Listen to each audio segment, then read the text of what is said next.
quiero que den un paseo por el Antiguo Egipto. Hemos hablado estos días pasados de el Imperio Antiguo, ¿se acuerdan? Ya hablábamos de las dinastías primera, segunda, tercera, cuarta, quinta, sexta. Las otras últimas apenas hablamos de ellas porque eran faraones, Pepe I, Pepe II, de poca importancia.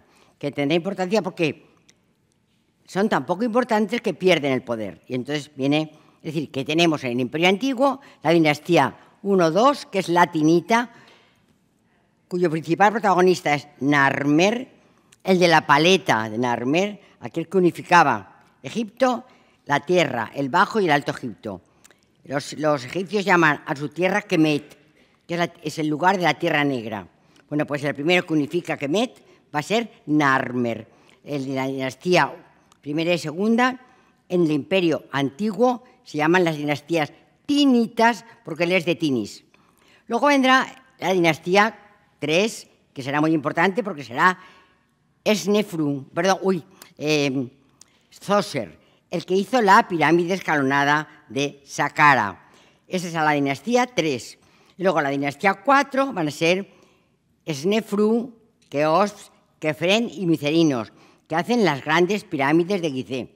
Me van siguiendo el primero Narmer, la estela de Narmer, que es la unificación de los dos Egiptos. Luego vendrá la escalonada de Zoser, y luego vendrá las 3 pirámides de Keops, Kefren y Micerinos. Luego este periodo de decadencia con los Pepis, y vendrá un periodo que le llamaremos primer periodo intermedio. ¿Y eso cuál es? Periodo intermedio es igual a nomos, es igual a ruptura de Egipto en distintas provincias. Bueno, como podría pasar aquí, si ahora se quisieran separar, pues primero los catalanes, luego los vascos, luego a lo mejor nosotros, no lo sé, yo no me quiero separar de nadie, me quiero juntar más bien. Pero bueno, no pasa nada, cada uno tiene una opinión. Entonces, estos son los nomos. Los nomos son la ruptura del Estado en distintos gobiernos. Los reinos de taifas en España, después de venir antes de los almorávides. Los reinos de taifas. Cuando acabó el califato de Córdoba, se rompe todo. Los reinos de taifas. Pues esto es lo mismo. Primer periodo intermedio. A este primer periodo intermedio seguirá un imperio medio.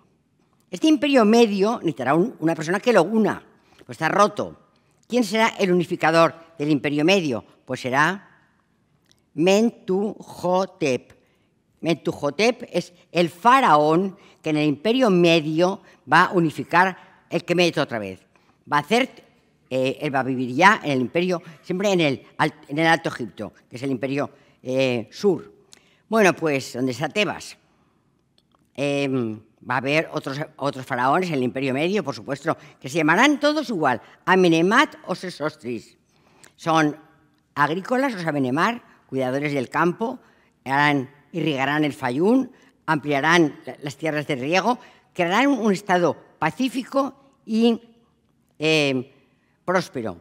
Y luego tendrán un faraón, Sesostris III, que le llamaron en Napoleón. Este es el Imperio Medio. ¿Pero qué pasa? Ocurre igual que en el primero. Empiezan a haber faraones que no son fuertes, que se dejan intimidar por los nomarcas, que son los que gobiernan en los nomos. Quieren que los nomarcas sean hereditarios. Antes no lo eran. El faraón decía, ahora en el nomo tal será el gobernador tal. En la provincia, cuando había provincias, de Zamora será gobernador tal.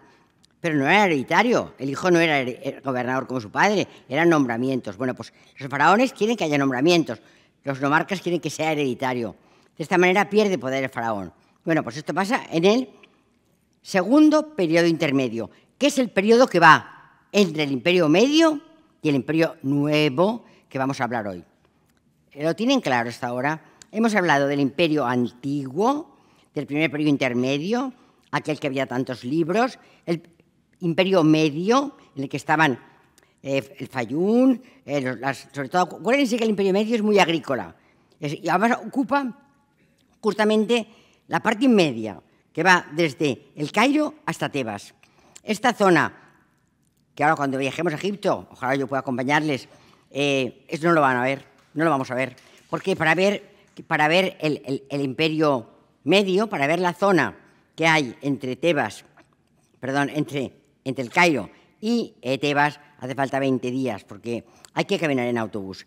Es una zona que desde el punto de vista monumental no tiene la grandeza del norte, de Gizeh y del Cairo, y sobre todo de Luxor, que les va a chiflar. No la tiene, pero sí que tiene una historia. Y la gente que le conmueve la historia, el Imperio Medio es muy bello y tiene muchas cosas que, no grandezas, pero cosas bonitas. Yo tuve la suerte de hacerlo con un grupo de egiptólogos y la verdad que lo disfruté muchísimo. Bueno, pues hoy vamos a hablar del Imperio Nuevo. El Imperio Antiguo, ¿dónde estaba? Arriba abajo. En el Cairo. En el Cairo, ese es el Imperio Antiguo. ¿El de las qué? ¿El de las pirámides? Ese es el Imperio Antiguo. El Imperio Nuevo no va a estar en el Cairo. ¿Dónde va a estar? En Tebas, que es Luxor ahora. Es decir, que todo el Imperio Nuevo lo vamos a ver en Luxor. Entonces, el Imperio Nuevo se inicia en la dinastía, en el final de la 17. Porque tenemos el Imperio Medio, con, ya digo, Mentuhotep, que es el que lo funda, y sus familiares, Amenemhat y los demás Sexostris, que van a hacer que yo digo, estos cambios agrícolas tan importantes. Pero termina también con lo mismo. Siempre acaba igual. Se rompe la unidad y entonces aparecen los gnomos. Entonces aparece el segundo periodo intermedio. Hoy vamos a hablar del segundo periodo intermedio y de la dinastía 18. Lo voy a hacer despacio, porque la dinastía 18 es tan importante, es la más importante de todas las dinastías. Luego vendrán los Ramésidas, que también son muy importantes en la 19, pero pensaba hacerlo junto, pero no. He pensado hacerlo despacio. Si no da tiempo a acabar, pues ¿qué vamos a hacer? Yo no puedo tragarme Egipto en 2 días. Entonces vamos a intentar entenderlo. Hasta ahora lo habían comprendido, ¿verdad? Hasta ahora, si ahora ustedes tuvieran la caridad, aquí unas mirallín con el librito en la mano, en vez de traerlo y pasearlo, en casa estudiarlo. Estudiar lo que quiere decir. Leen el capítulo que hoy hemos hablado, lo leen con calma, lo subrayan, cogen un papel y lo anotan, hacen un esquema, hacen lo que llamo yo la chuleta del bolso. Yo cuando estudiaba, las tantas carreras que he hecho, siempre estudiaba igual. Estudiaba el tema, hacía un esquema y me lo metía en el bolsillo. Me iba en el autobús, iba a cuarto de baño. Entonces no había tele. Me sentaba allí con mi madre que me repetía siempre lo mismo. Y entonces, ¿qué hacía? Repasaba aquel esquema que había hecho yo. Así se aprende. Dice, ¿qué memoria tienes? No, yo no tengo mucha memoria. Mire, la mayoría tenemos la misma memoria, la misma. Hay superdotados que tienen mucha, yo no soy de ese grupo. Hay gente deficiente, tampoco lo soy, que tienen menos, pero somos todos iguales. Entonces es cuestión de estudiar. Bueno, pues estúdienselo y así lo aprenderán mejor. Vamos a ver el Imperio Medio, el segundo periodo intermedio, que este es muy importante. ¿Por qué es muy importante? Porque miren quién llegan. Llegan, esto es nuestra tierra de Egipto, lo ven en el Nilo, buscan en el Nilo y encuentran Egipto. Y estos son Palestina, Biblos, Sidón y Tiro. Esto es Palestina. Hay un pueblo que se llaman los Ixos, por ejemplo, Abraham, por ejemplo, el hijo de Jacob, ya lo diré, José, por ejemplo, David, por ejemplo, Moisés. 4 importantes palestinos que son Ixos, porque se llaman también así. ¿Y esto qué pasa? Hay gran sequía. Una cosa muy importante para romperse un imperio. Hay sequía y no hay agua en Palestina. Entonces, ¿qué hacen los palestinos? Pues por el canal de Horus, que se llama esto, se bajan por aquí a Avaris, que es una ciudad del delta. Y entonces los Ixos bajan a Avaris. Toman Egipto, conquistan Egipto. ¿Qué parte conquistan? Esta, la parte del delta, la parte de Cairo, fundamentalmente Avaris, porque se quedan en Avaris. La otra parte no la conquistan. Tebas no lo conquistan nunca. ¿Pero qué hacen? Hacen pagar impuestos. Colonizan una parte y otra parte la conquistan. Ellos se asientan en el delta y están en la zona de Avaris. Luego, el sur lo van a tener con un concierto de impuestos, pero nunca colonizado. Bueno, pues así estamos, la dinastía 16, y la dinastía 17, es el periodo intermedio. Ahí están las cosas así, los hicsos mandan. Hablaban de que era un pueblo muy guerrero y muy... No, yo no lo creo, porque no hay... Mire, la gente ayer, el otro día cuando hablé aquí por la tarde, no sé si vino de ustedes, el tema era complicado porque había que hablar de... No de enfrentarnos a Mesoamérica, que yo nunca me enfrento a nadie, pero había que defenderse de cosas que han dicho de nosotros, ¿no? Entonces la única manera de defenderse cuando alguien te lleva la contraria no es gritarle, ni pegarle, ni bofetear, ni decir, oye, no, ni quitarle la razón, es dar datos. Mira, pues yo tengo estos datos. Si tú tienes otros que contradigan lo que yo digo, pues ya hemos acabado de hablar. Y si tú no los tienes, pues yo me quedo con mi razón. Estoy dispuesta a que me convenzas, pero con datos, siempre con datos. Bueno, pues esto es lo que también ocurre aquí. Bueno, pues ¿qué ocurre? Que en la dinastía 17, el pueblo de Tebas, por datos, insisto, nunca fue colonizado. Y allí hay una serie de unos monarcas, un reino pequeño que además tiene mucha gracia, porque es que en este reino pequeño lo más importante son las mujeres. ¿Quién son las mujeres? La abuelita, Tetiseri, que está casada con Semenjerra. No, esto ni lo he puesto, porque es muy complicado el nombre. Tetiseri es la faraona y su hija, Ajotep. Entonces, ambas están casadas con hombres muy guerreros. Entonces, Tetiseri y Ajotep deciden o convencen a sus maridos para que vayan a la guerra, al norte, donde están los Hicsos. ¿A qué? A expulsar a los Hicsos, porque una vez los expulsen, otra vez Egipto se podrá reunir. Entonces, ellas son las que dicen, no os preocupéis, nos quedamos en Tebas, hacemos de faraón, nos ocupamos de todo, pero vosotros a la guerra. Entonces van el abuelo, Serenquera primero, Serenquera segundo, el marido de Ajotep y sus hijos Amose y Ramose. Van a la guerra contra los Hicsos. Los hijos y los maridos van a la guerra y por fin vencen, pero mueren los ancianos y muere también Ramose. Queda solamente Amose, es el único que queda. Cuando Amose vuelve, es un unificador, así como era Narmer y era Mentuhotep, ahora es Amose, el tercer unificador. Unifica las dos tierras otra vez y entonces inicia el imperio nuevo, final de la dinastía 17 y principio de la 18. Hay una cosa que quiero que vean. ¿Ven? ¿Ven lo que llevo? ¿Ven? ¿Ven esto? Bueno, pues cuando Amose vuelve de la guerra victorioso porque ha expulsado a los Hicsos, hace una fiesta muy grande. ¿Para qué? Para condecorar al mejor general que ha acompañado a Amose en la victoria contra los Hicsos.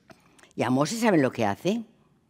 Cuando están todos sentados, dice, madre, Ajotep, la madre, la abuela ya ha muerto, madre, ven, y le pone el collar.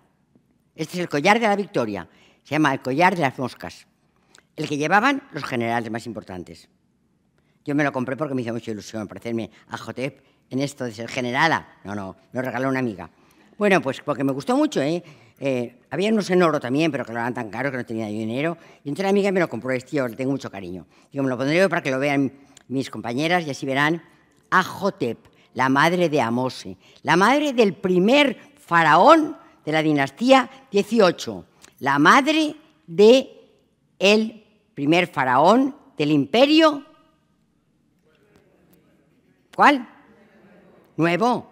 ¿Lo tienen claro? Hemos hecho imperio antiguo, primer periodo intermedio, imperio medio, segundo periodo intermedio, Hicsos. Segundo periodo intermedio, los Hicsos, que bajan desde Avaris, pero que los sujeta Amose, el hijo de Ajotep. Lo tienen claro, es un poco raro los nombres, pero poco a poco los aprenderán. Bueno, pues fíjense qué horror. Estos son los faraones de la dinastía 18, los cuales hoy vamos a hablar. El primero es Amose, el hijo de Ajotep. Amose, Amenofis I, Tutmosis I, Tutmosis II, Hatshepsut, Tutmosis III, Amenofis II, Tutmosis IV. Amenofis III, Amenofis IV, que será Akenatón, Tutankamón, Ay y Jorenjem. Yo lo sé de memoria, pero lo he estudiado tantas veces, pero no quiero que se aprendan de memoria, pero esto es la lista de faraones de la dinastía 18. Estos y la 19, los Ramesidas, son los que vamos a encontrar si vamos a el Valle de los Reyes. Alguna tumba, veremos alguna tumba de estos faraones, porque están enterrados ya no en el Cairo, en Tebas, en Luxor, en el Valle de los Reyes, que hablaremos de él. ¿Me van siguiendo? Estos faraones son los que fundarán el Valle de los Reyes. Lo fundará fundamentalmente Tutmosis I. Fue el fundador del Valle de los Reyes. Y allí están enterrados los faraones de esta dinastía y de la siguiente, de la 19. Vamos a ver cada uno qué hizo. Por ejemplo, Amose, el que venció a los Hicsos, el hijo de Ajotep, con quien se casa con su hermana. Esto del incesto es una cosa que es obligatoria, ya no tolerada. Los faraones se casan con sus hermanas. Y el que no ha nacido, fíjense, los faraones, por ejemplo, ningún Tutmosis, que hay muchos hoy, ningún Tutmosis es hijo de esposa real. Me explico. El faraón tiene una esposa real, que es la faraona. Entonces, todos deben nacer con sangre de la faraona y del faraón, por supuesto. Entonces, el faraón tiene hijos, bueno, pues con todas las que encuentra. Entonces, los Tutmosis no son hijos de la esposa real, son hijos naturales del faraón. Tienen sangre del faraón, pero no tienen sangre de la esposa. ¿Me entienden, verdad? Entonces, ¿qué tienen que hacer para tener sangre? Casarse con una hija, una hermana, una hermanastra. ¿Lo van entendiendo? Y entonces, ¿para qué se casan con la hermanastra? Para que les proporcione esta sangre de faraona que no tienen. ¿Está claro? Han de ser sangre de los dos, del padre y de la madre, del faraón y de la faraona. Bueno, ningún Tutmosis, ninguno es hijo de la esposa principal. Entonces, ¿qué debe hacer? Casarse con una hermana, con una tía, con alguien que tenga sangre de la esposa real. Bueno, pues el primero es Amos. Este tiene sangre perfecta, pero se casa con su hermana, porque es una costumbre, ya digo, muy establecida allí. Se casa con su hermana Ames Nefertari. Esta es Ames Nefertari. Ambos fueron muy amados, muy amados, muy amados. Claro, era el unificador, era el que había hecho otra vez el Kenmet, una sola tierra. Y fueron muy venerados por los artesanos del Valle de los Reyes. Entonces la gente pensó en un momento que eran los fundadores del Valle de los Reyes. No, no se fueron los fundadores. El fundador es Tutmosis. Vamos a ver, entonces el siguiente va a ser Amenofis I, que es, junto con su madre, este es el hijo de Amose, van a ser también muy venerados, muy amados en el Deir Medina. Van a ser muy amados. Es decir, primero Amose y después Amenofis I. Está claro, este chico es faraón con sangre de faraón y de faraona. Entonces, se puede casar con quien quiera porque él tiene la sangre ya. Suelen casarse, ya digo, con una hermana. El tercer faraón va a ser Tutmosis I. Insisto, los Tutmosis no tienen sangre de la esposa principal, ninguno. Por lo que sea, son siempre hijos naturales del faraón. Entonces, ¿qué tiene que hacer Tutmosis? Como es hijo de una esposa secundaria, tiene que casarse con Amose, que es su hermana. Que la hermana sí que es hija de la esposa principal. ¿Lo comprenden? Y entonces, bueno, pues él sí es el que funda Deir Medina. ¿Deir Medina qué es? Funda el Valle de los Reyes, en Deir Medina. ¿Qué es el Valle de los Reyes? El Valle de los Reyes es una gran necrópolis donde se entierran todos los faraones en lugares de difícil acceso, porque es que al faraón entierran siempre con un gran ajuar y a los 2 días se lo van. Entonces han de buscar un sitio. Entonces Tutmosis I tiene un arquitecto que se llama Ineni. Él le dice a Ineni: oye, Ineni, búscame un lugar para enterrar. No os preocupéis, faraón, yo lo tengo buscado. En una montaña que hay cerca de Tebas, pero metida ya en el desierto, hay un valle. En este valle vamos a hacer las necrópolis. Y entonces dice, escribe Ineni: nadie me vio, nadie me oyó. Es decir, él hizo su proyecto en solitario y nadie supo. Y entonces le dijo al faraón: pero fíjense, para que nadie sepa, los trabajadores van a cascar. Ah, pues no. crearemos un poblado, el poblado de Medina. Un poblado que es una cosa preciosísima. Un poblado donde viven los artesanos, que son los que van a hacer las tumbas de los reyes. ¿Me comprenden? Un poblado que está vallado. Y además, el artesano que allí entra viven fenomenal. Tienen de todo, comen, visten fenomenal. No pueden salir de allí nunca, nunca. Los matan si salen. Tan solo saldrán por la montaña al Valle de los Reyes a trabajar en el valle. Unos son carpinteros, otros son pintores, otros son escultores. Tienen los oficios que han de tener para decorar, ya les verán qué maravillosas son las tumbas del Valle de los Reyes. Pero ¿lo han entendido? Tutmosis le dice a Ineni, búscame un lugar que no vea a nadie. Y Ineni dice, no te preocupes, nadie me oirá, nadie me verá.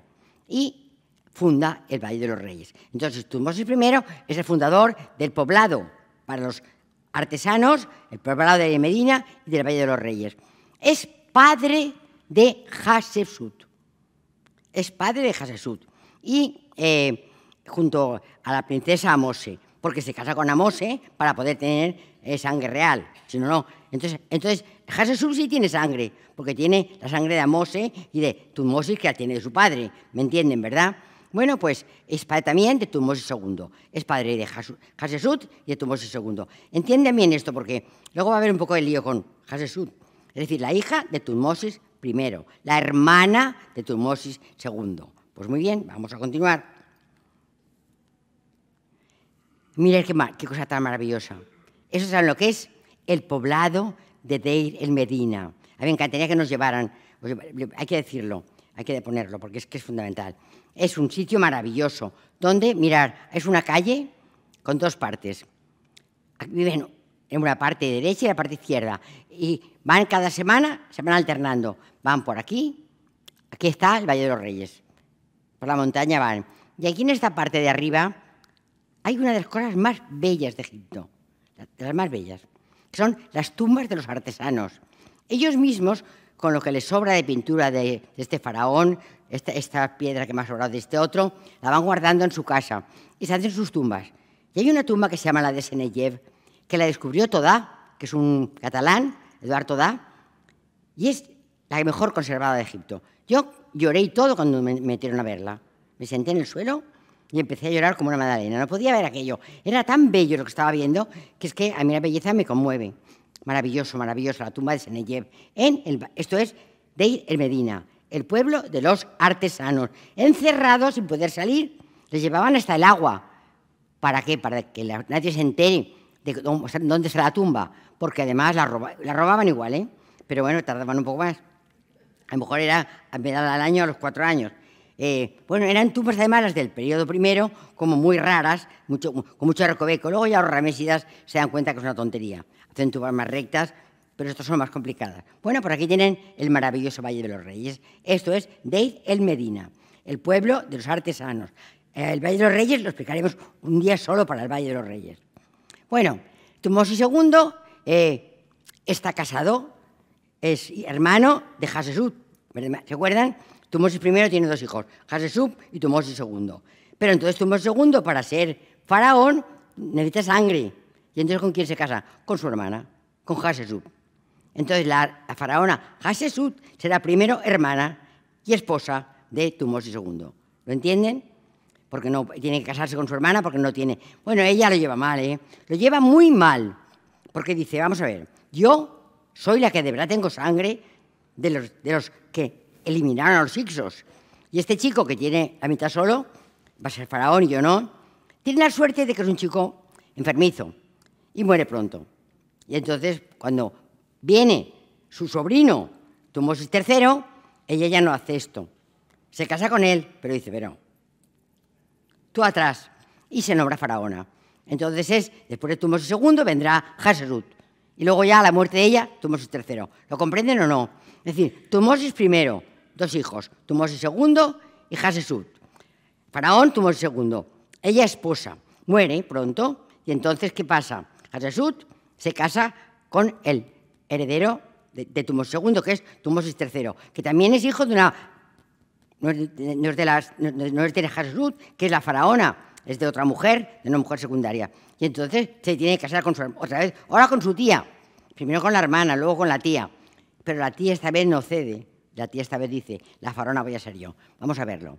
Bueno, pues Hatshepsut es, por tanto, hija de Tutmosis I, ¿verdad que lo recuerdan? Y de Amose. Hermana de Tutmosis II, tía de Tutmosis III. Con Tutmosis II es compañera, no es faraón. Pero con Tutmosis III dice no, se acabó. Cuando muere Tutmosis II, ella va a ser la quinta faraona de la 18 dinastía. Ha habido otra anterior, pero esta es la más importante de todas. Ha tenido muchas críticas y muchos comentarios. Hay quien ha dicho que era una mujer valiente, eso está clarísimo. Y no se dejó arrebatar lo que ella creía que era suyo.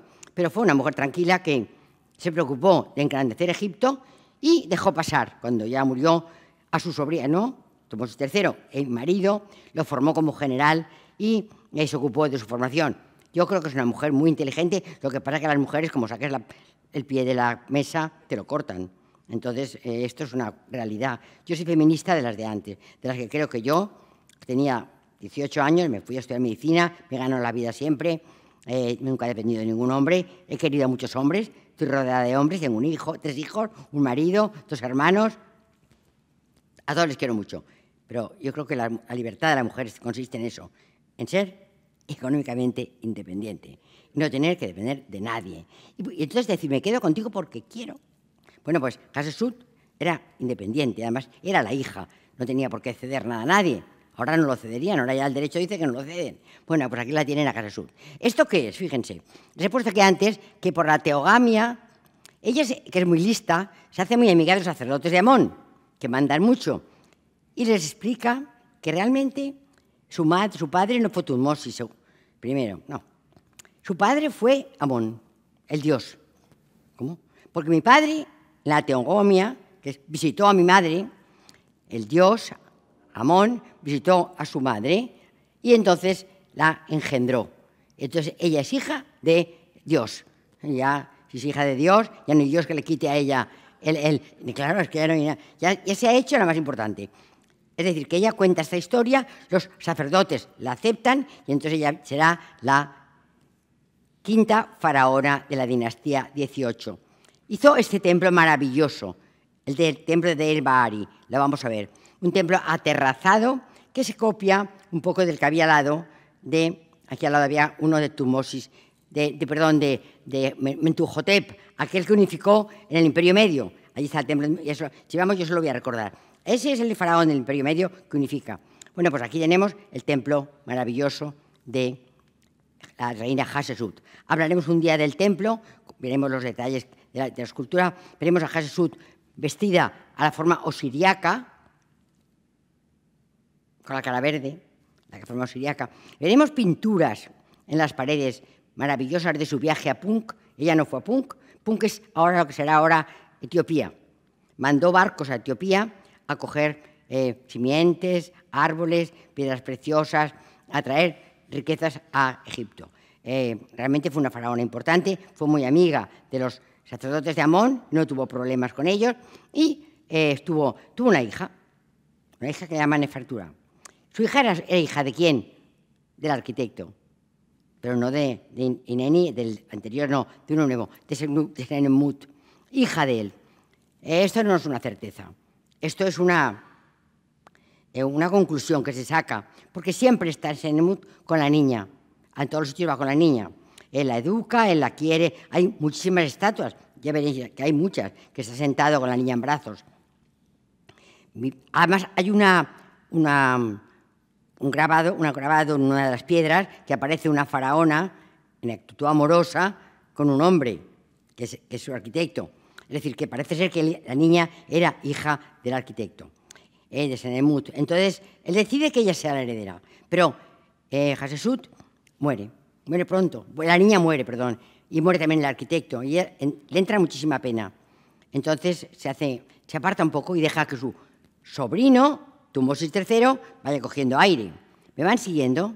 Tutmosis I, el padre. Tutmosis II, el hermano, marido y faraón. Tutmosis III, el sobrino, segundo de a bordo, general, que está tomando fuerza cuando ella va debilitándose. Por fin muere. Y hoy se sabe cuál es su momia. Y se ha sabido por una cosa muy curiosa. la faraona murió por una sepsis de la boca. Tuvo una infección en un diente, entonces no había como ahora, y tuvo una sepsis y murió. Y entonces ahora el diente al final se los trajeron, pero le pusieron el diente, es que eran muy graciosos, junto con ella en su tumba, como fueron a jugar. Y ahora se ha visto que el diente que había allí, ella no tenía, todo lo que han contado creían que era la criada, pero han visto que han encontrado el diente, lo han puesto y era perfecto, era su diente. Luego realmente es ella, es decir, está enterrada en la tumba de su padre, de Tutmosis I. Está enterrada en el Valle de los Reyes. Bueno, pues fue una faraona, ya digo, importante, muy importante. Ella se vistió siempre de hombre, se dejó crecer la barba, bueno, se dejó crecer no, se ponía barba postiza y siempre andaba vestida de faraón, porque, ya digo, fue esposa de faraón, fue hija de faraón, fue esposa de faraón, fue tía de faraón y faraona. ¿Me siguen? Tutmosis I, Tutmosis II, Tutmosis III. Si entienden este caminito, lo van a recordar siempre. Bueno, pues aquí tendremos a Hatshepsut. La siguiente será Tutmosis III, que es su marido, que estaba detrás de ella, pero que ya lo manda a todas las campañas de guerra. Lo manda y aprende Tutmosis III. Se hace un gran faraón. Fue el faraón más importante de la dinastía XVIII e incluso del Imperio Nuevo.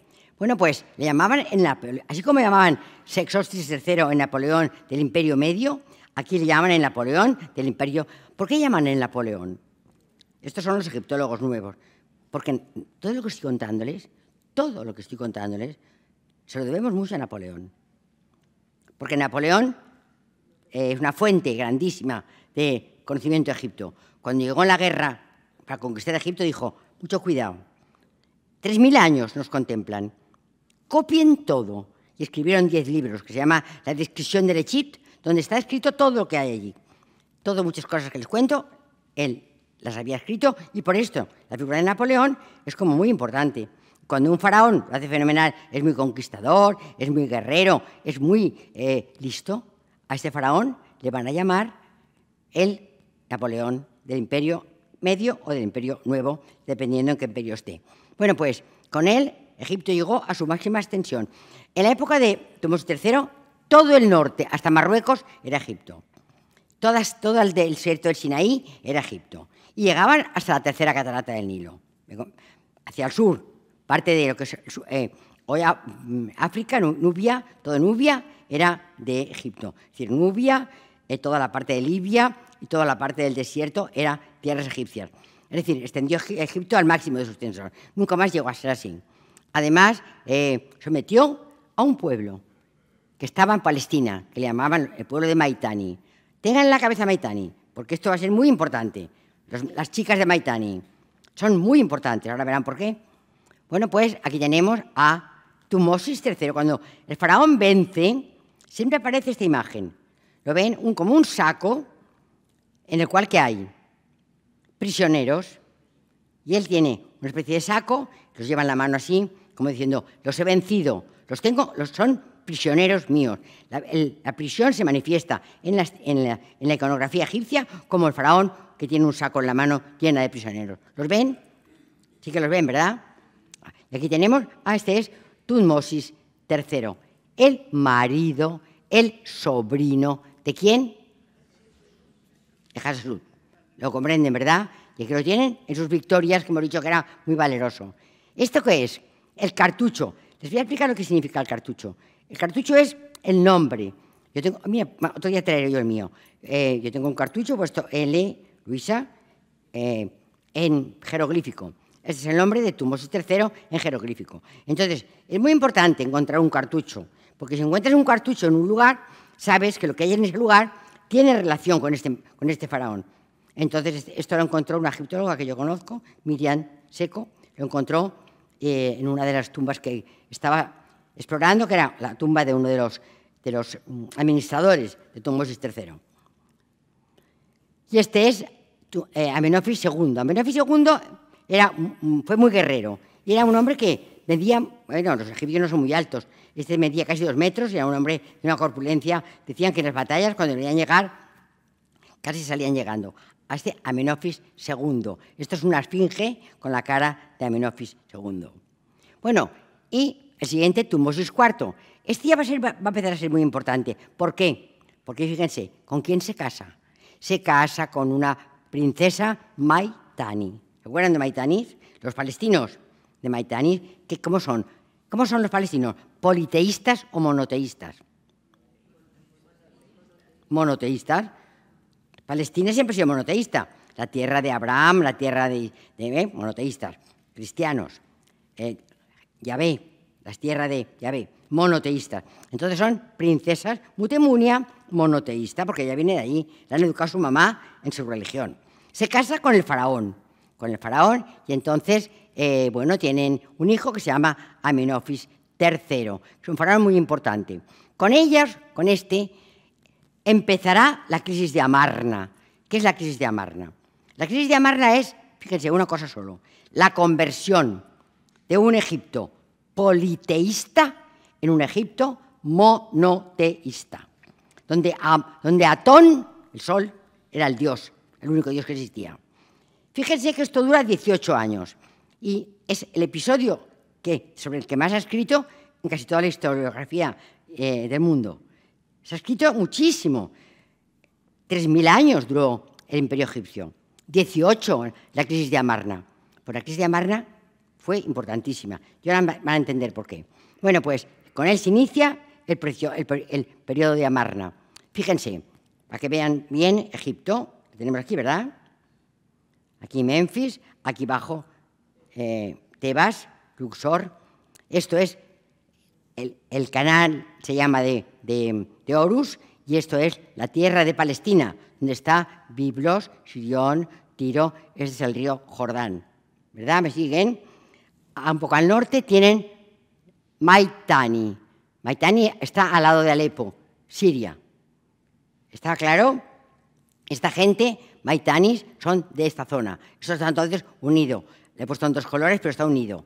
Entonces son princesas maitanas monoteístas. Bueno, pues llega Amenofis III. Aquí tenemos a Amenofis III. Aquí tenemos a Amenofis III y a Tigi, la reina Tigi importantísima. Y aquí tenemos a Tigi, la gran esposa real. Otra maitana. ¿Me comprenden? Mutemunia era maitana. Esa también es maitana. Entonces, fíjense, se casó con Tutmosis IV, con la princesa Mutemunia maitana.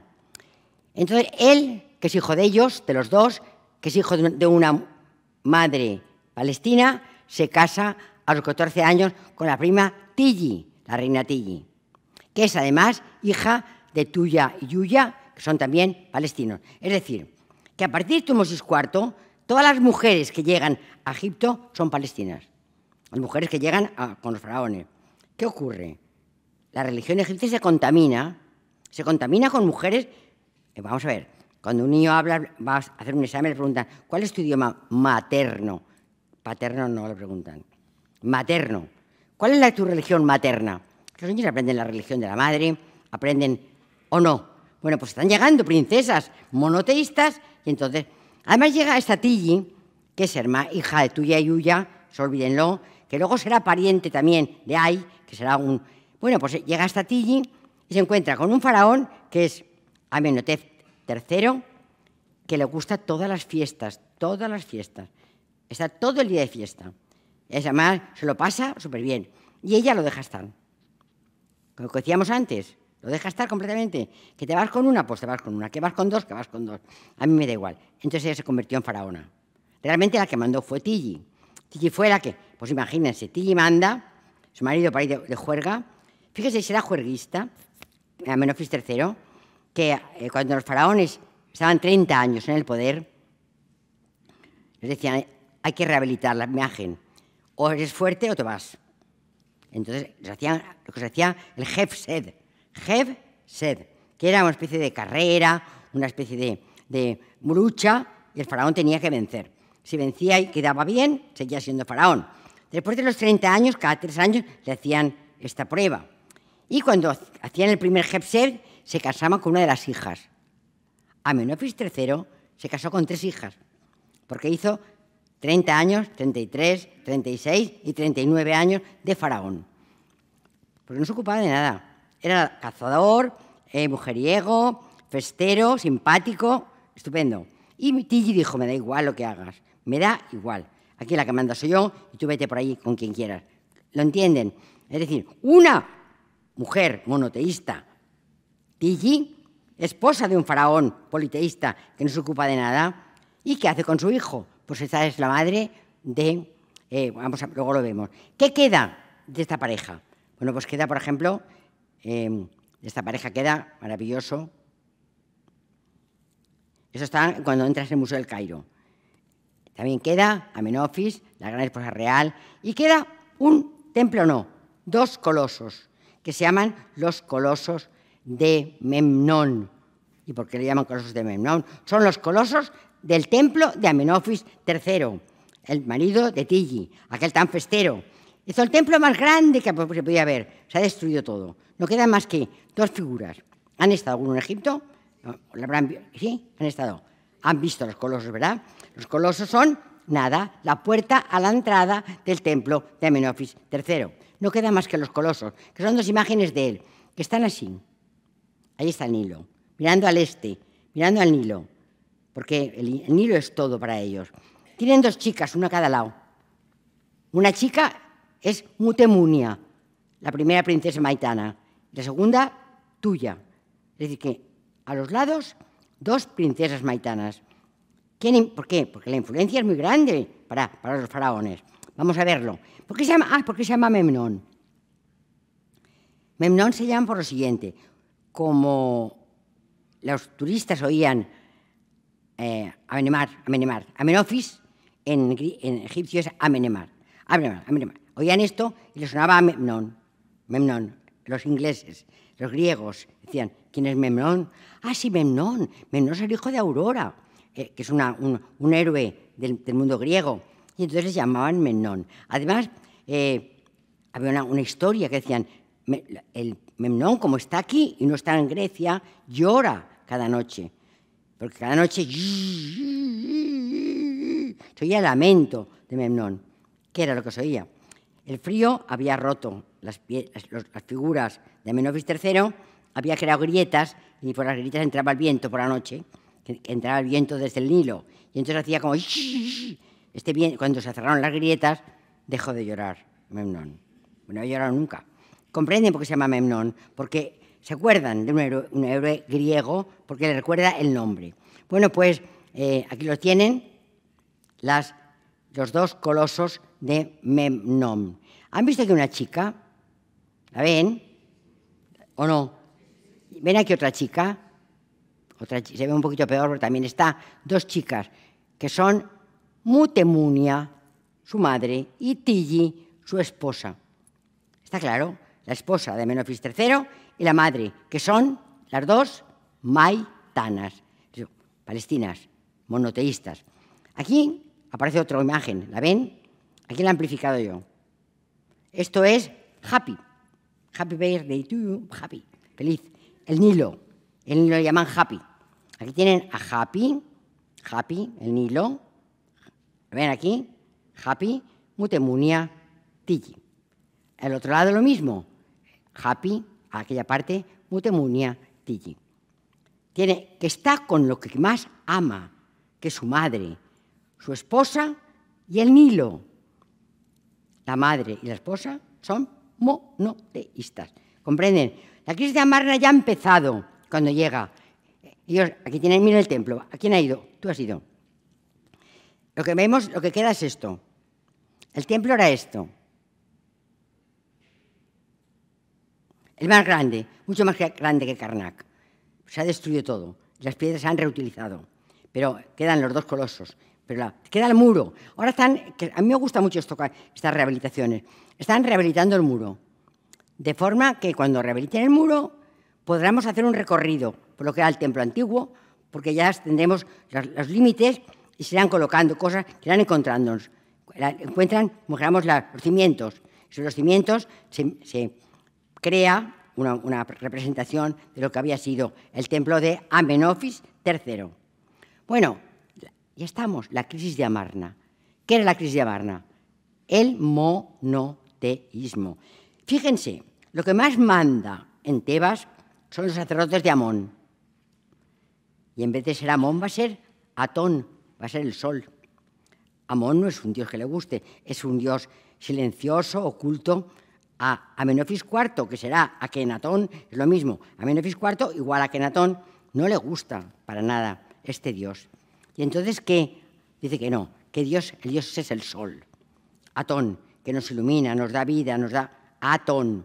Y entonces, lo que hace es cambiar y decir, quitamos todos los dioses, todos fuera, solo uno, Atón. Pasamos a ser monoteístas. Bueno, pues, ¿cuáles fueron el origen de la crisis de Amarna? Bueno, pues que las princesas maitanas incultan el culto a Atón a su hijo Amenofis IV. Le va inculcando el monoteísmo. Además, él cambia su nombre. Y ya no va a ser Amón, Amenofis, de Amén, que es Amón. Va a cambiarlo porque por Atón. Va a cambiar el nombre de Amón a Atón. ¿Lo entienden, verdad? ¿Por qué? Porque ya no cree en Amón, va a creer en Atón. Entonces, se obligó el culto a Atón. Y además, se eliminó todo resto del politeísmo. ¿Me comprenden lo que es la crisis de Amarna? ¿Comprenden? Es unas madres monoteístas que vienen de Maitani que se casan con faraones. Y el faraón Amenofis IV es el que realmente ya claramente dice yo soy monoteísta. Y además no creo en Amón, creo en Atón. Y en vez de llamarme Amenofis IV, me voy a llamar Atón. La misma persona, ¿lo entienden? Es que aquí lo tienen. Y crea una ciudad, se va de Tebas y al norte de Tebas crea una ciudad que le llaman Aketatón. Abandona Karnak, abandona Luxor, abandona los templos de Karnak y Luxor, abandona Tebas, deja ya a los sacerdotes que no les quiere nada y funda una nueva ciudad hoy se llama Amarna. Bueno, pues en Amarna, que antes se llamaba Aketatón, funda esta ciudad. Otra cosa que hace muy importante, ya no cree en las tonterías, dice, mira, yo soy como soy. Y en vez de ponerse guapo, aparece ya, es un relieve, una escultura realista, no idealizada como era antes, realista. Y aparte hay otra cosa, los faraones no les podía tocar nadie, ni su señora, nunca, se ven de la cama, porque no era preciso, pero justo lo preciso, porque el faraón no podía ser tocado. Entonces, él siempre iba por delante y por detrás nadie. Hasta que llegó él y él instauró el culto al amor, a la proximidad entre la gente. Realmente la religión de Akenatón era mejor que la anterior, yo creo. Pero bueno, al final vencieron los sacerdotes de Amón. Esto es Amarna, mira lo que ha quedado. Y a mí me pasó una cosa con esto que se la voy a contar. Venía yo por aquí con el autobús. Iba con una amiga, eran las 5 de la mañana, estaba a punto de amanecer. Y le digo a mi amiga, ¿ves aquello que hay allí? Esa oquedad. Parece como un circo de un volcán, ¿eh? Aketatón es así. Y digo, mira, fíjate ese agujero. Estoy segura que en un momento del año, no todos los días, el sol sale por ahí. Y entonces es un sitio muy llano, el sol sale como una pelota, ¡plom! Digo, entonces estaba aquí Amenofis IV con su mamá Tigi explicándole el monoteísmo y de repente ven salir el sol. Fíjense, no sé si fue suerte o casualidad. Yo tengo muchas veces, no sé, me pasan cosas que digo que me van a pasar. De repente, yo con solo mira, ¡plam!, el sol. Y aparece este agujero con una bola de fuego. Estaba el chiquito aquí y ve esto y dice a su madre, ya sé cómo lo voy a llamar, Sol, Atón. Atón es sol. Voy a llamar sol a mi Dios. Y va a ser único. Y va a desplazar a todos los dioses. Va a desplazar, por supuesto, a todos los sacerdotes de Amón. No quiero volver a Tebas. Me quedaré a vivir aquí y aquí haré mi ciudad. Akenatón se casó con Nefertiti, la guapa, y se quedó allí a vivir. Pero a los 18 años él murió y con su muerte vino Tutankamón, pero desapareció la religión monoteísta. Los sacerdotes de Tebas con Amón pudieron con él. Pero fijaros, fue tan importante estos 18 años que nos dedicamos, muchos egiptólogos, yo no soy egiptóloga, se dedican a estudiar este momento del monoteísmo en Egipto, estamos en el año 1300, 1300 a.C. ¿Me han comprendido? Estos son el que hace, rodea todo este circo de estelas. Esto es una de las estelas. Y en la estela, ¿qué propone? Está usted entrando en la ciudad de Aketatón. En esta ciudad el culto es monoteísta. No hay más que un dios, que es Atón. Si usted venera a otro dios, morirá. Está advirtiendo de que no pasen si no quieren entrar. Allí el culto es a Atón. Esta soy yo. Es lo único que queda, ¿eh? Es lo único que queda, una columna del templo que hizo él para... ¿Quién lo destruyó? Los de detrás. Cuando llegaron los demás y vino la reconversión al politeísmo, lo destruyeron todo, lo quemaron, arrasaron, porque consideraban que aquel era un hereje. Se le llama el faraón hereje, porque realmente hizo una herejía, porque herejía ¿qué es? Ir contra la ortodoxia. ¿La ortodoxia qué era? Politeísmo. ¿Y él qué hizo? Monoteísmo. Entonces, ¿la crisis de Amarna qué es? ¿Qué es? El paso de... ¿Y quién lo hizo? Amenofis IV, que se llamó... Fuerte, fuerte. ¿Lo entienden? ¿Y por qué fue así la cosa? Porque los faraones se casaron con señoras que eran monoteístas, princesas maitanas.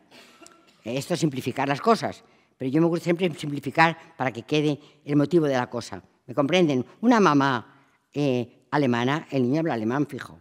Un papá alemán, si la mamá no quiere, el niño no habla alemán en la vida. ¿O no? Pues esto es lo que pasó aquí. Aquí soy yo, en Amarna. Bueno, esta es la bella entre las bellas. Nefertiti quiere eso, la bella entre las bellas. Fue la esposa de Akenatón. Tuvo 6 hijas, no tuvo hijos. 6 hijas. Entonces ella estuvo contenta con él, fue una esposa feliz. Él era más raro que la calentura, pero ella también se hizo rara como él. Y los dos vivieron en Akenatón. Miren lo que les decía. Este es el dios, sol que tiene rayos, ¿ven? Los rayos de Atón. ¿Cómo terminan los rayos? En manos, que te están trayendo la vida. El sol, jolín, es verdad, nos da la vida, nos da el calor, nos da que la clorofila haga verde las plantas. El sol y el agua es nuestra vida. Entonces dijo él, ¿para qué vamos a buscar a nadie? Si lo tenemos ahí, ese es nuestro. Y entonces, ¿qué hizo? Cambiar. Este dios no va a ser como Amón, que no se entera de nada. Este va a ser muy cercano. Estará en cada casa y va con su mano a cuidar a la gente, entre ellos a la familia del faraón. Fíjense, aquí está Akenatón y Nefertiti. Y estos son el sol y las manecitas. Y fíjense cómo está. Él está con la niña en brazos, con su niña ahí. Eso era insólito. Es decir, que cambian muchas cosas. Cambia el arte, que se hace realista. Cambian las relaciones familiares, que se hacen íntimas. Cambian las relaciones humanas, que se hacen próximas. Cambian muchas cosas. Realmente lo que hizo Akenatón fue todo bien.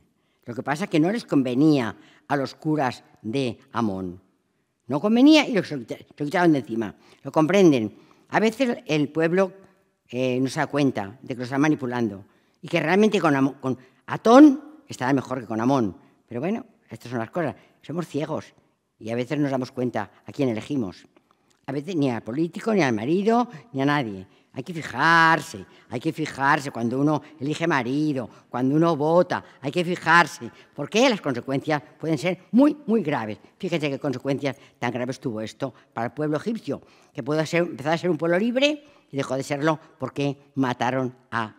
Aquí tienen, miren qué bonito, miren qué maravilla. Esta es que me encanta esta imagen.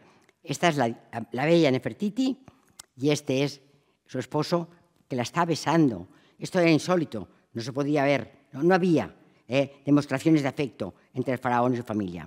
Bueno, el busto de Nefertiti, ¿por qué está en Alemania? ¿Lo han visto ustedes? Que está en Alemania, allí lo tienen. Pues ¿por qué? Porque lo robaron. Así, mire que claro lo digo. Si hay algún alemán aquí, me da igual. ¿Cómo fue? Vamos a ver. Había un trato que decía lo siguiente. Excavamos. El que excava, que en aquel momento era el egiptólogo Ludwig Borchardt, aquí tienen el nombre. Este señor, Borchardt, era el excavador, el arqueólogo. Estaba excavando en la casa de Tutmosis, que era un escultor, que había hecho esculturas para la familia de Akenatón.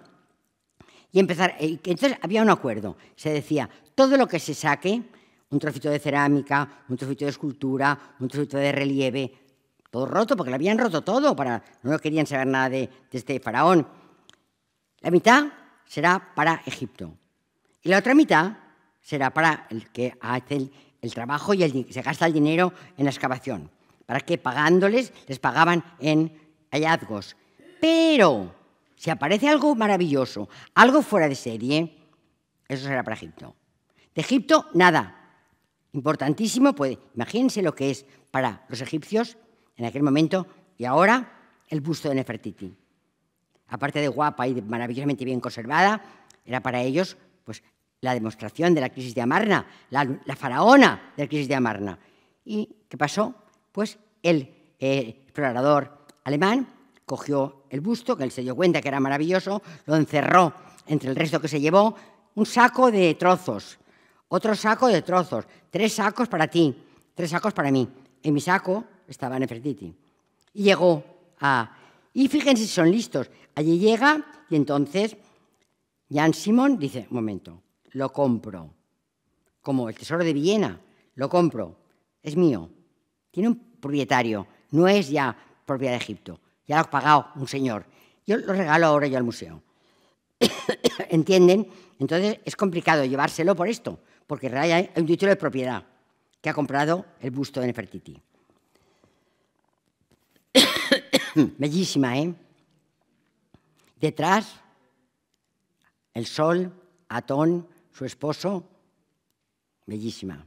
Bueno, pues tuvo 6 hijas. Las más conocidas fueron la primera, Meketatón, que se casó con su padre, después de hacer un Jefsed.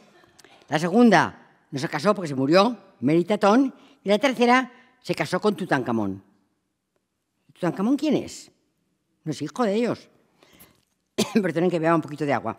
Sí que es hijo de él. Es hijo de Akenatón, pero no es hijo de Nefertiti.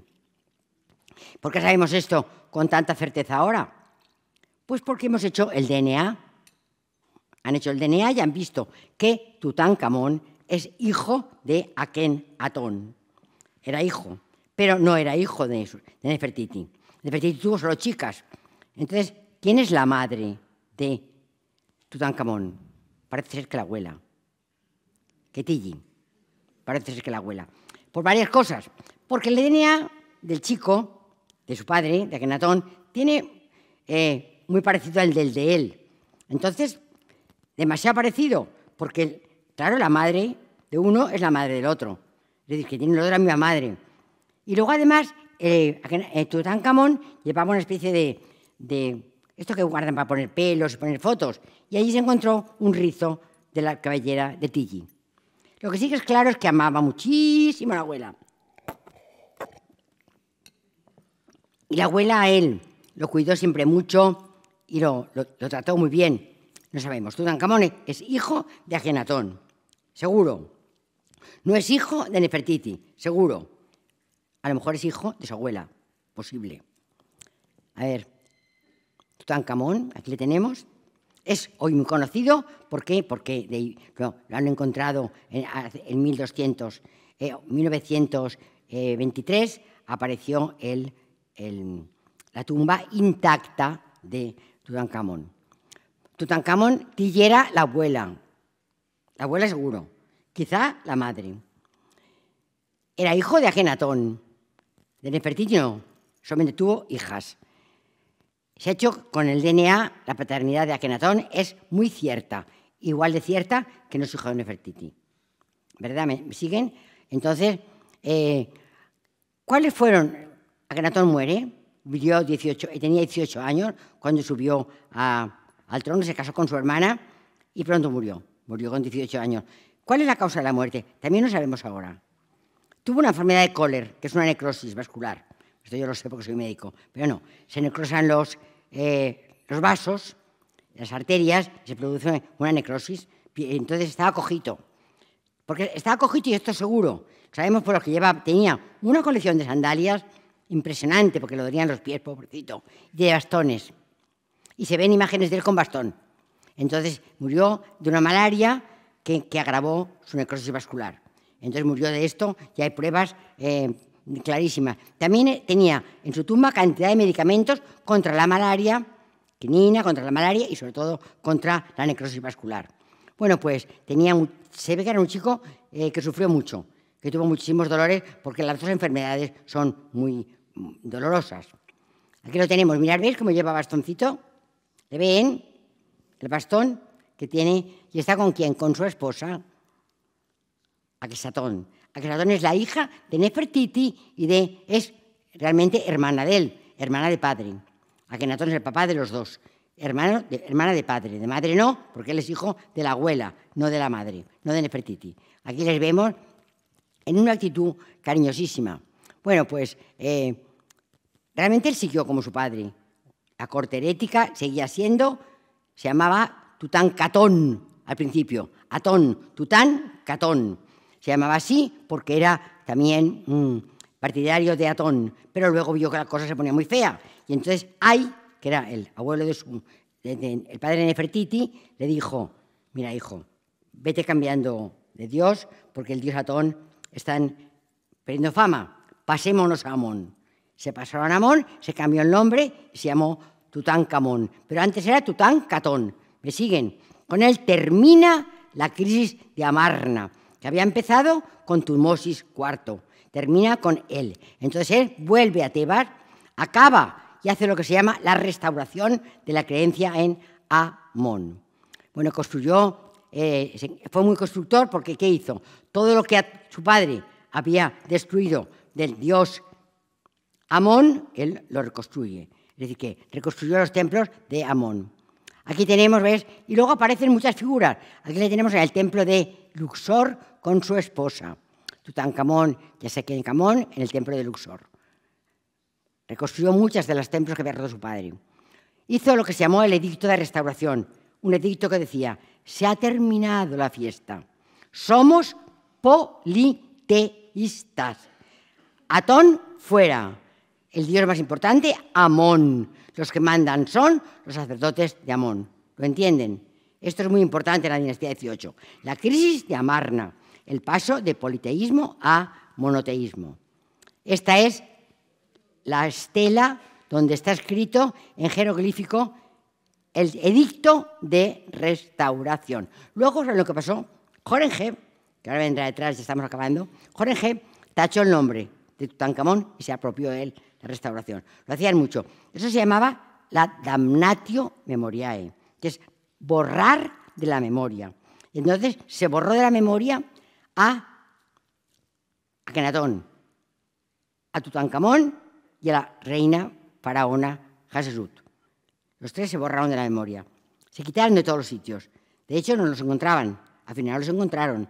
Pero costó encontrarlos porque estaban borrados. Esto era la estela de Horemheb y la había hecho Tutankamón. Bueno, pues, ¿cómo descubrió la tumba intacta? ¿Qué le pasó a Howard Carter? Howard Carter dijo una cosa muy rara.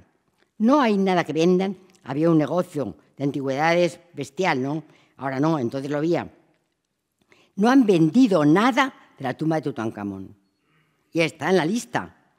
No le han vendido nada. Y además no hemos encontrado ninguna tumba que sea Tutankamón. Había encontrado ya 63 tumbas. Esta fue la última, la 64. Por eso se llama KV, Kings Valley, el Valle de los Reyes. El número que lleva al lado es el número que se encontró. Entonces el número último es la de Tutankamón, el 64. Y él le decía a Howard Carter, le decía a su jefe, al que le estuvo pagando a Lord Carnarvon, le decía: Lord Carnarvon, esa tumba está y no está descubierta. No hay ningún objeto de él en el mercado. Está intacta, además. Está intacta, porque no hay nada de él. No venden nada, ni un trocito de pendiente, ni una joya, ni un trozo de venda. Nada, no hay nada de Tutankamón. Y entonces Howard Carter estaba muy convencido, pero Carnarvon, que pagaba, dijo, mira, oye, nene, este año el último. Y bajo de la tumba de Ramsés IX, ¿qué había pasado? Había habido un arqueólogo que se llamaba Davis, que era muy chapucero, tiraba todo a paladas. Y entonces cubrió la tumba de Tutankamón, de forma que era una montaña. Entonces ahí no sabían qué estaba. Pero a Carter se imaginó y empezó a chuc, chuc, chuc. Y de repente un día encuentra una puerta intacta con el sello de Tutankamón. Y entonces llama a Lord Carnarvon, le dice, Lord Carnarvon, un maravilloso hallazgo en el Valle de los Reyes. Espero que venga. Eso era en junio. Y hasta noviembre no fue, porque había que ir en barco, todo el rollo aquel. Y el pobre estuvo sentado, haciendo guardia para que no la profanara a nadie, en la puerta de la tumba de Tutankamón, esperando que llegara. Hizo un agujerito para ver lo que había, pero no quiso entrar. Dijo que venga el que ha pagado. Fíjese, muy respetuoso. Entonces, aquí tenemos a... Es decir, que le dijo, al fin he hecho un maravilloso descubrimiento en el valle. Una tumba magnífica, con sellos intactos. Permanecerá tapada como estaba hasta su llegada. Enhorabuena. Eso es lo que le escribió Carter a Lord Carnarvon. Y está la tumba debajo de la entrada, está la Ramsés VI, que fue excavada por Davis, era muy chapucero, tapaba la puerta. Y eso lo puso para que llegara el señor. Aquí es el día que llegaron. Este es Howard Carter, este es su ayudante, este es Lord Carnarvon y esta es Evelyn, su esposa. Bueno, la historia dice que se enamoró de Evelyn, que tuvo un pequeño romance con Evelyn, la esposa de su mecenas, Lord Carnarvon, era un inglés. Esta es la tumba de Tutankamón, que aparecen, fíjense, aparece Tutankamón con la diosa Hathor, Tutankamón con el Nemes, el Nemes es el trapito de rayas, que es el de los faraones muertos, con una esfinge de ¿quién? De Osiris. ¿Lo ven? Osiris, el dios muerto. Y en la otra parte van a ver, al contrario, a un sacerdote. ¿Por qué digo que sacerdote? Porque los sacerdotes llevaban una piel de tigre envolviéndoles, como una capa. Y el vestido de Osiris. Osirificado, porque ya ha pasado a la otra vida. Entonces, él se vuelve Dios y se viste de Osiris. Y el sacerdote lo está consagrando. Esto es la tumba de Tutankamón. Y él está todavía allí, en la tumba. No vale la pena verla, ¿eh? Hay que ver otras, porque esta es muy pequeña y no vale la pena. Bueno, pues aquí lo tenemos. Y esto es el tesoro. Estos son los que se llaman los vasos canopos, que son, cuando hace una momificación, sacan las vísceras. Un vaso para el pulmón, otro vaso para los riñones, otro vaso para los intestinos, otro vaso para el hígado. En cada vaso se pone una parte de los vísceras. Se vacía al cadáver, se llena de una especie de paja manchada con carbón, que es muy absorbente a la humedad, y se momifica, se venda. Es decir, lo importante en la momificación es evitar la hidratación. Para quitar el agua, se sacan las vísceras, se rellena de estopa y se venda. Esto es lo que hacen, y estos son los vasos canopos, que tienen siempre todos los enterramientos al lado. Se pone al lado con las ofrendas. Esto es el Quebec.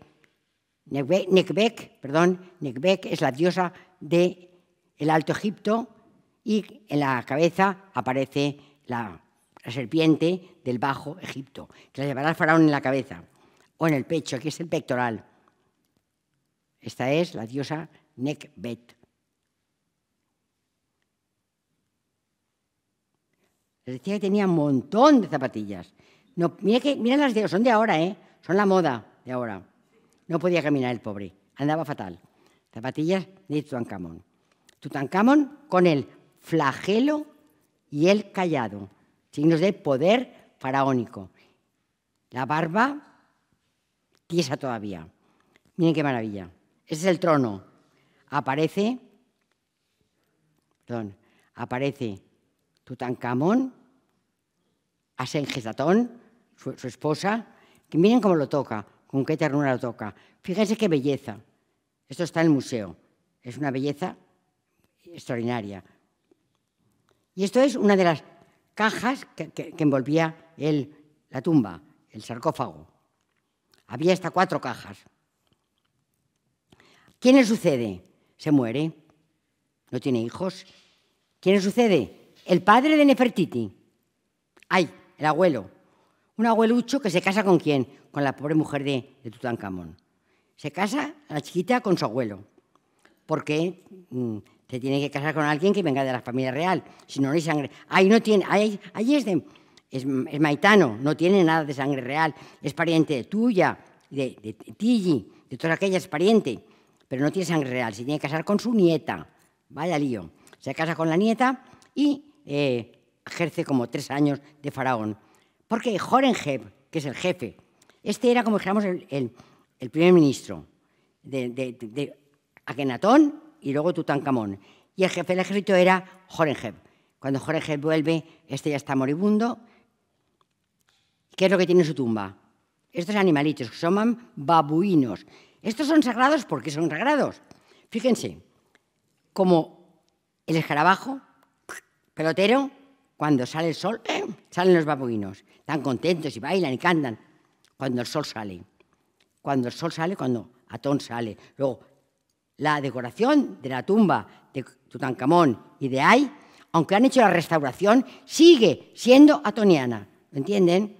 Aún les queda la cosita esta es que no se puede de repente abandonar todo lo que has creído. Luego Horemheb, el general, fuera el último faraón de la dinastía 18. Hemos empezado por Amose. Hemos seguido por Amenofis I, Amenofis II, Amenofis III, Tutmosis III, Tutmosis IV, Amenofis III, Amenofis IV, que era Akenatón, Tutankamón, Ay y Horemheb. Horemheb será el último faraón de la dinastía 18. Una dinastía súper importante. ¿Por qué? Porque se dio la crisis de Amarna, que fue un cambio, y además faraones todos muy constructores, que hicieron muy bellos templos y muy bellas cosas. Bueno, ¿el qué hizo con todos? La damnatio memoriae, que significa borrarlos de la memoria. Bueno, pues en Horemheb es la tumba KV King Valley 57, fue la que se encontró, la de 57 que se encuentra. Según van encontrándose, se pone el número. Entonces, la 1 es la primera que se encuentra, la 64, la última. Miren qué maravilla. Horemheb con Horus, con la sillita, con Isis y con la diosa Hathor. Miren, con el Nemes, arriba lleva a Odyet, que es la cobra, lleva también el pájaro, que es Neviet. Lleva aquí y lleva el Nemes, que es el tocado funerario. Y enfrente tiene a la diosa Hathor, la diosa madre, la esposa de Horus. Y aquí tenía, que mira qué belleza, a Horemheb junto con Neftis, que lleva la copita arriba. Es decir, en la anterior la veíamos con Isis y ahora la vemos con Neftis.